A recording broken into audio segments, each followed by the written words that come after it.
तो अभी के वीडियो में बात करेंगे कि what breakup actually means. What is a breakup? What what does it mean actually? I mean, ठीक है, रिलेशनशिप का मीनिंग समझ में आता है हम लोग को कि रिलेशनशिप का मीनिंग क्या है, रिलेशनशिप का मतलब क्या है, रिलेशनशिप का एडवांटेज क्या है, जो पॉजिटिव साइड क्या है रिलेशनशिप की समझ में आती है। ब्रेकअप का रीज़न क्या है? और मैं इसे इन जनरल में किसी एक के पर्सपेक्टिव से नहीं बोल रहा, मैं सभी के पर्सपेक्टिव से बोल रहा हूँ। सबके पर्सपेक्टिव से ब्रेकअप का रियल रीज़न क्या है, क्यों होता है ब्रेकअप। और आप ब्लेम कर सकते हो दूसरे साइड पे, आप ब्लेम कर सकते हो अपने ऊपर, you can blame anyone like. But मैं वही कहा, हम लोग सोल्यूशन जब भी निकालेंगे हम लोग किसी को ब्लेम करे बिना करेंगे। We will blame nobody, I will try to find a solution. Okay, we will neither blame the girl, nor we will blame the guy. We will just try to find a solution and real reason behind it, actually हुआ क्यों। तो पहले ही मैंने इस बारे में बात की थी कि रिलेशनशिप हमारा मेमोरी बेस्ड होता है। कोई भी रिलेशनशिप सिर्फ मेमोरी बेस्ड होता है कि आपने कितना वक्त बिताया है, आप कितना दिमाग में घुसे हुए हो किसी के, आप उस हिसाब से अपनी वैल्यू डिसाइड करते हो सामने वाले के लिए। आप कितना किसी के माइंड में हो, आप इस हिसाब से अपनी वैल्यू डिसाइड करते हो। अब सामने वाला आपके बारे में ज़्यादा जानता है, ज़्यादा सोचता है, तो आप समझते हो वो आपकी वैल्यू बढ़ गई। आप अपनी मेमोरी बढ़ाते हो सामने वाले इंसान में, और सामने वाले की मेमोरी बढ़ाते हो अपने दिमाग में। And that's how you basically run A relationship based on memories, based on completely memories. अब आते हैं मेन पॉइंट पे कि हमने पहले बात की थी कि मेमोरीज पे स्टिक करके हम रिलेशनशिप नहीं रोक सकते, सिर्फ मेमोरी बेस्ड नहीं रह सकते, हमें धीमे धीमे आगे ले जाना होता है और मेमोरी से हटा के आगे ले जाना होता है। देखो, अ, दो लोग मिले, they talk it through, they had a relationship and all of that stuff, and they by the time of the breakup, before time of the breakup, they are too much into each other's minds, too much into each other's minds. The conflict is going to happen. जब आप किसी के दिमाग में बहुत ज़्यादा बस जाते हो, बहुत ज़्यादा घुसे होते हो, तो कॉन्फ्लिक्ट होना बहुत नॉर्मल होता है। Conflict is basic thing, conflict nature का तरीका है बात करने का, समझ लो। लड़ाई तो नेचर का तरीका है बात करने का, तो कॉन्फ्लिक्ट होना बहुत नॉर्मल है अगर आप किसी के माइंड में घुसे हुए हो तो। So why does a breakup happens in the first place?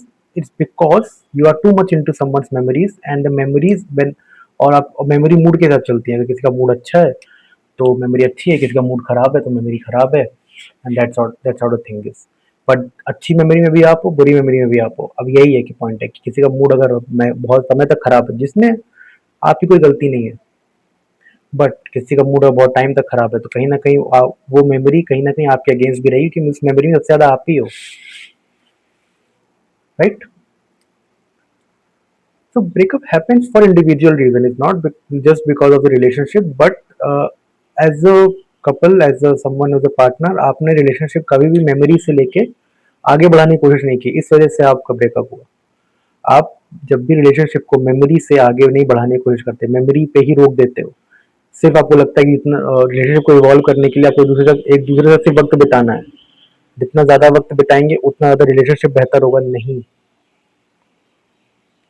आपने वक्त बिता लिया, इनफ टाइम हो गया, इनफ टाइम आपने वक्त बिता लिया साथ में, that's done, that's a done case. But you need to understand कि आपको धीमे धीमे चीजें ट्रुथ की तरफ ले जानी है, सच की तरफ ले जानी है। एक साइकोलॉजिकल ट्रुथ है, उस तरफ आपको ले जानी है अपने सारे रिलेशनशिप को, सिर्फ एक बॉयफ्रेंड गर्लफ्रेंड वाला नहीं, सारे रिलेशनशिप को। आपके फादर के साथ जो रिलेशन है उसको भी ले जाना है, आपकी मदर के साथ जो रिलेशन है उसको भी ले जाना है ना।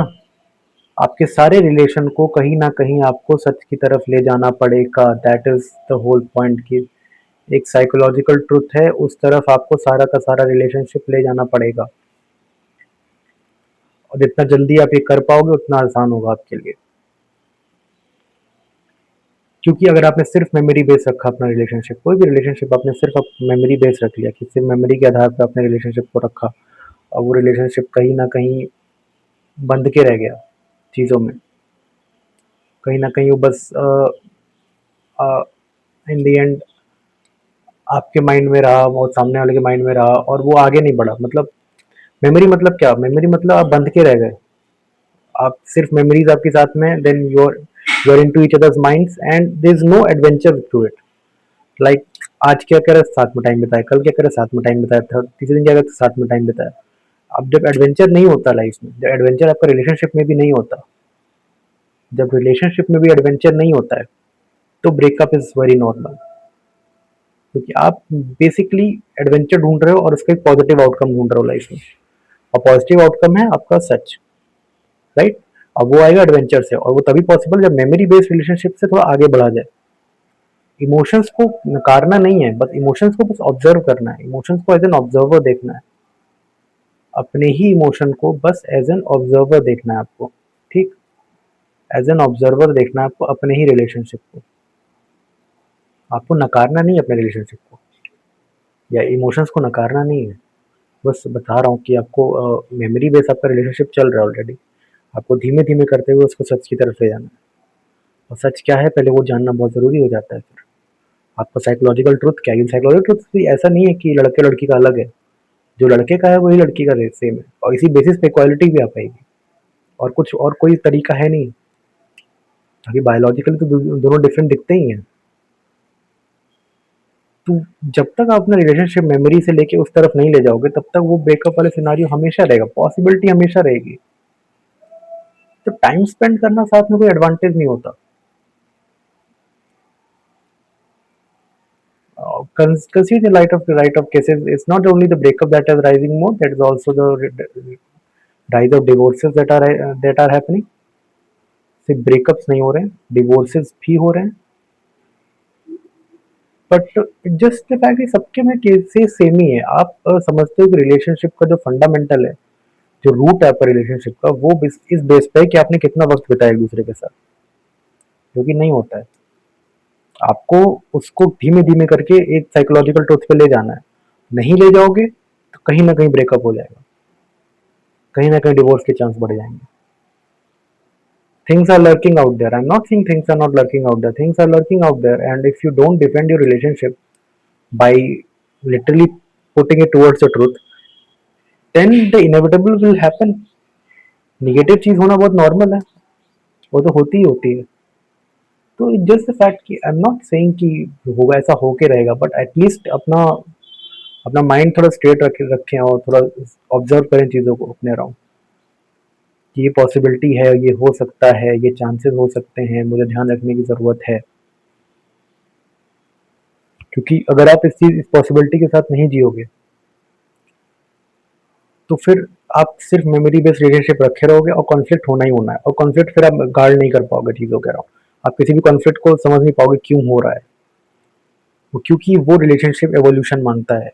हर रिलेशनशिप हर रिलेशनशिप कहीं ना कहीं एवोल्यूशन मांगता है।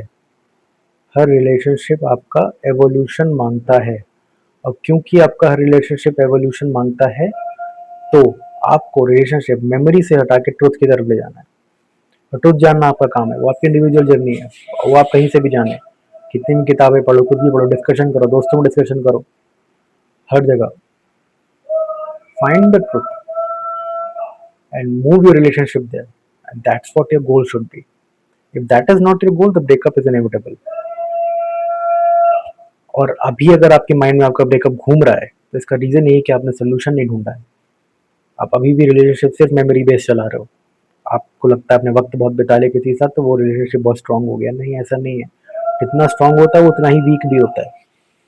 अगर आप ट्रुथ की तरफ ले जाओगे, कहीं ना कहीं सच की तरफ ले जाओगे, तो रिलेशनशिप कहीं ना कहीं स्ट्रांग रहेगा। आपको फिर ज़रूरत नहीं पड़ेगी उस रिलेशनशिप में बार बार इनपुट देने की, वो स्ट्रांग रहेगा। तो जस्ट की आपको सच के बारे में बात हुई थी कि how should we know the truth. We understand the fact that we previously we talked about the relationship between curiosity and pain. तो क्यूरियोस जितना ज़्यादा दिक्कत में अपनी क्यूरियोसिटी ओपन रखेंगे, जितना सेल्फ अंडरस्टैंडिंग रखेंगे। देखो, जब भी किसी सिनेरियो को समझना है, तो ना खुद को ब्लेम करना है, ना सामने वाले को ब्लेम करना है, और बस रीज़न जानना है। That's it. ना खुद को ब्लेम करना है, ना सामने वाले को ब्लेम करना है, बस रीज़न जानना है। ठीक है। Never blame anybody, not even yourself. ठीक, बिना ब्लेम करे आपको सच जानने के लिए आपको करना पड़ेगा। Never blame anybody. एंड उसके बाद जब आपकी जब और सेल्फ अंडरस्टैंडिंग की तरफ ही रहना है कि ऐसा क्या फैक्टर है, कोई थर्ड फैक्टर है क्या इस वजह से ये हो रहा है। कोई थर्ड फैक्टर हो सकता है, कोई पॉसिबिलिटी है एक तरह से थर्ड फैक्टर की, जिसकी वजह से ब्रेकअप्स हो रहे हैं, जिसकी वजह से रिलेशनशिप खराब हो रहा है, जिसकी वजह से चीज़ें खराब हो रही हैं। कोई थर्ड फैक्टर है क्या, पॉसिबिलिटी भी है क्या? That's what is necessary by the way to talk about. The mind is a very peculiar thing. I don't think we should treat it as a joke. Mind is not a joke. Human mind is not a joke. It's definitely not a joke. And you cannot treat it as such. आप इसको मजाक नहीं बना सकते mind का। Human mind आपका दोस्त बना रहेगा अगर आप किसी चीज़ पे फोकस रहोगे। अगर ह्यूमन माइंड आपका ही दुश्मन बन के रह जाएगा अगर आप फोकस नहीं रहोगे, तो आप ही समझो अपनी बात। जो चीज़ आपको मिली है, आपका माइंड, वो आपका दुश्मन भी हो सकता है, आपका दोस्त भी हो सकता है। दोनों सिचुएशन है। और दुश्मन इन द सेंस बहुत बुरा दुश्मन हो सकता है। It can even kill you if it wants. तो you have to take it seriously, right? It's not क्योंकि आपको, अगर आप मेमोरी बेस्ड चीज़ों को नहीं लेके जाओगे तो अपने साथ ही आप जस्टिस नहीं करोगे। इन द एंड आप अपने साथ ही जस्टिस, इतनी सारी इन्फॉर्मेशन आपके दिमाग में रहेगी, उसका कंक्लूजन तो कहीं ना कहीं तो ले जाना है। इतनी सारी इन्फॉर्मेशन है आपके आपके अंदर, इतनी सारी चीज़ें, इतने सारे लोग हैं, इतने सारे इन्फॉर्मेशन, आई मीन इतने सारे सिनारियोज हैं। उसको कहीं तो लेके जाना, उसका कहीं तो मतलब सोच के रखना है कि उनका क्या करूं मैं। Because if you will not solve those problem, because these are personal problems, आप किसी और को ब्लेम नहीं कर सकते इन प्रॉब्लम्स के लिए। हर कोई इसी प्रॉब्लम के साथ जी रहा है basically. Too many people in their heads. So you have to solve the problem, and the only way to solve the problem is keep the relationship out of the memory. Keep the relationship out of the memory and move it towards the psychological truth. And the psychological truth will somehow strengthen that and will always calm your mind. That's what's necessary कि भाई आपका psychological truth आपका दिमाग काम कर दे। आपका जो भी psychological truth है वो आपका mind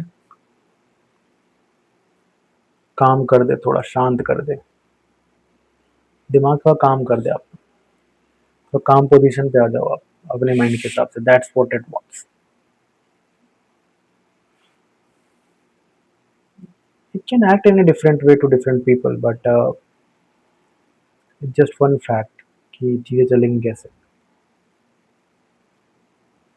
I already told you mind is a very peculiar thing,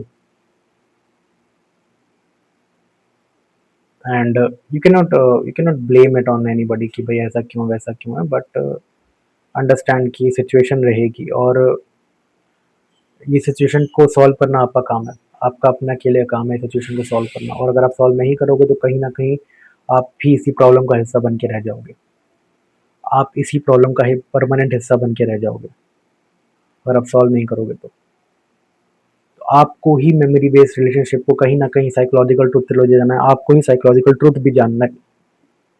आपको थोड़ा क्यूरियस रहना है अपने अपने प्रॉब्लम्स के अराउंड, क्योंकि आप सॉल्व करने की कोशिश कर रहे हो प्रॉब्लम्स आई जा रही हैं। So you know I have to solve you on some level. Back off करो, सॉल्व करना बंद करो, जानने की कोशिश करो आ कहाँ से रही है। There has to be some reason, right?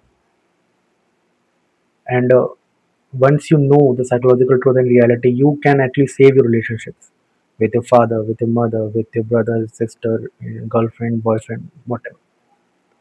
You need to understand the relationship first, and then you have to move it towards the psychological truth. And that's what's necessary, by the way. That's what is most necessary.